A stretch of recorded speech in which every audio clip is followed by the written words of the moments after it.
जय, मैं दिनेश कुमार। आप देख रहे हैं सिंगरौली लाइव। अभी हम खड़े हैं सिंगरौली मोटर एसोसिएशन के कार्यालय में, जहां पर वार्ड क्रमांक 3 के सभी रहवासी एक साथ एकजुट होकर के हमारे पीछे उपस्थित हैं। मैं आपको बता दूं कि 20 फरवरी 2021 को रेलवे ने एक आकस्मिक नोटिस जारी किया था, जिसके कारण जनता बौखला गई और जनता ने विद्रोह किया है और जनता ने इसका विरोध प्रदर्शन भी किया है। और आगे की क्या रणनीति रहती है यहाँ के रहवासियों की, इस संदर्भ में आइए हम जुड़ते हैं सिंगरौली मोटर एसोसिएशन के अध्यक्ष श्री विनोद कुरवंशी जी से और भी कई लोगों से। सर, आगे की क्या रणनीति बन रही है आप लोगों की? देखिए, अचानक कल रेलवे के द्वारा नोटिस वितरण की गई, जिसमें हम लोग पहुँचे और उनसे रिक्वेस्ट किए कि जो सही मापदंड है उनका पहले उसकी जानकारी दें, लेकिन कोई भी जानकारी उन्होंने नहीं दिया और वो बताने लगे कि वहाँ से लेकर हम हाईवे तक जो है इसको तोड़ेंगे। हम लोगों ने कहा कि भाई जो आपका पहले का स्थिति है उस स्थिति पे आप बताएं, लेकिन कोई जवाब नहीं दिया। उनकी नोटिस के अनुसार 26/2/2021 को वो तोड़ने की प्रक्रिया करेंगे। हम लोग सभी एकत्रित हुए हैं, आप लोग सब मेरे पास आए थे। मैंने अपने अधिकारियों से, जो हमारे मध्य प्रदेश गवर्नमेंट के अधिकारी हैं, उनसे बात की है और कल मैं कलेक्टर साहब से व्यक्तिगत तौर पे इन लोगों के साथ जाकर मिलूंगा। मैं यहाँ के जनप्रतिनिधि सबसे बात करूंगा अभी, और एक दो जगह से मैंने किया भी है। सबसे आश्वासन मिला है कि ऐसी कोई भी घटना पब्लिक को नुकसान पहुँचाने वाली नहीं होने दिया जाएगा।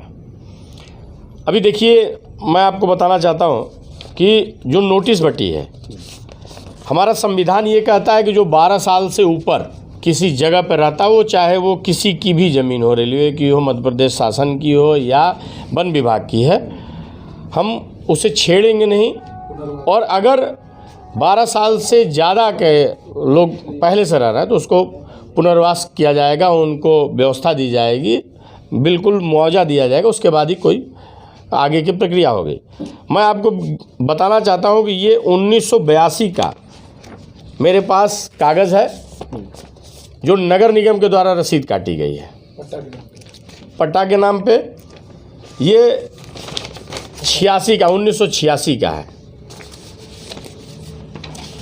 82, 86 और ये 85 का है।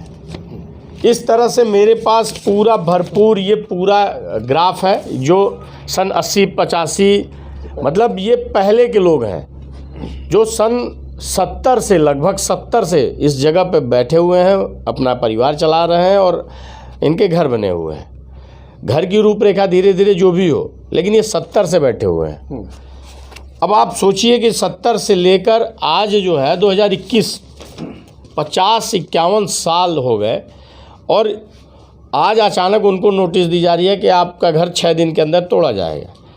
मैं अनुरोध करूंगा रेलवे डिपार्टमेंट से कि आप अपने विकास को बढ़ाएं। हम सभी आपके सहयोग में हैं, आप हमारे ही लिए ही विकास कर रहे हैं। लेकिन अगर संविधान के अनुसार, संविधान केवल जन प्रतिनिधियों के लिए नहीं होता है, जनमानस के लिए होता है। हम जनमानस हैं, जनता के लिए ही सारे संविधान है। अगर जनता ही नहीं रहेगी तो संविधान क्या करेंगे, डेवलपमेंट क्या होगा, किसके लिए होगा? आप डेवलपमेंट करना हो, आप बिल्कुल डेवलपमेंट करें, लेकिन जो आपको ज़रूरत हो हम स्वेच्छा से उसको खाली कर देंगे। लेकिन जो 70 साल सन 70 से 75 से 80 से ऐसे लोग घर अपने बनाए हुए हैं, उनको न तोड़ा जाए।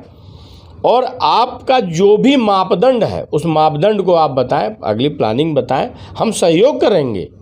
लेकिन दोबारा मेरा आग्रह है कि जो लोग 50-50 सालों से यहाँ बसे हुए हैं, ये लगभग 3000 की आबादी है, 5000 से ज़्यादा लोग इसमें बसे हुए हैं, कृपया इन्हें परेशान न किया जाए। दूसरी चीज़, मैं आपको एक जानकारी देना चाहता हूँ। 2019 में 30 जुलाई 2019 को हाई कोर्ट ने इलाहाबाद के प्रयागराज में कीटगंज इलाके में रेलवे के द्वारा भूमि पर बसे घरों को गिराने का प्रयास किया गया था, जिसमें माननीय हाई कोर्ट ने रोक लगाई थी। और हाई कोर्ट का सीधा आदेश था कि आप इन्हें मुआवजा दें, इनके रहने की व्यवस्था करें और उसके बाद ही किसी प्रकार का तोड़फोड़ होगा। जब 150 परिवार के लिए माननीय हाई कोर्ट का आदेश आ सकता है, तो ये 3000 घरों के लिए क्यों नहीं? अगर हमारी बातों को नहीं सुनी जाएगी तो हम माननीय न्यायालय के दरवाजे पर अपना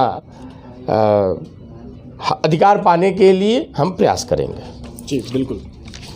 तो और भी कई लोग हैं जिनसे हम जुड़ना चाहेंगे। आपकी क्या प्रतिक्रिया है इस प्रकार की जो आकस्मिक घटना घटी है? 3000 लोगों की रोजी रोटी, उनके जीविका पर सवाल उठ रहे हैं। बहुत बड़ी विपदा की घड़ी जैसी यहाँ पर जो स्थिति बनती हुई नज़र आ रही है, आप इस पर क्या कहना चाहोगे? पहले तो मैं एक चीज़ आपको अवगत करा दूं कि मेरे पास पिछले साल लॉकडाउन से पहले 6 मार्च 2020 को एक सूचना आया था, नोटिस, जिसमें कहा गया था कि आप 8 मीटर बाई 18 मीटर की अपनी ज़मीन खाली कर दीजिए, जो रेलवे के कब्ज़े में है। तो जो नोटिस लेकर के आए थे आपके आरपीएफ के लोग थे और रेलवे के आईडब्ल्यू के अधिकारी थे, कुछ लोग थे। तो उनसे जब नोटिस मैं रिसीव कर रहा था तो मैं उनसे बार बार नहीं, एक करीब 10 बार पूछा कि सर ये बताइए कि आप कितने मीटर आप लेना चाहते हैं। तो उन्होंने कहा कि मेरी जो सीमांकन होगी 18 मीटर की है, और जो 18 मीटर का आपका नोटिस दिया जा रहा है उस नोटिस तक ही आपको मतलब वहाँ तक सीमित रहेगा। उसके बाद जो शेष भूमि है उस पर कोई हस्तक्षेप नहीं होगी।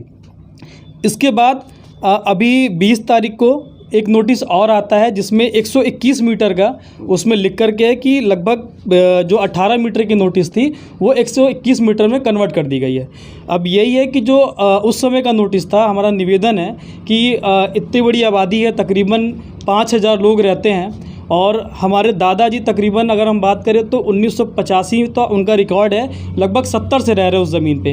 हमारे साथ साथ अड़ोस पड़ोस लगभग सारे लोग 70, 72, 73, 75, कोई आज नया 2021 और 20 की बसावट तो नहीं है वहाँ पे।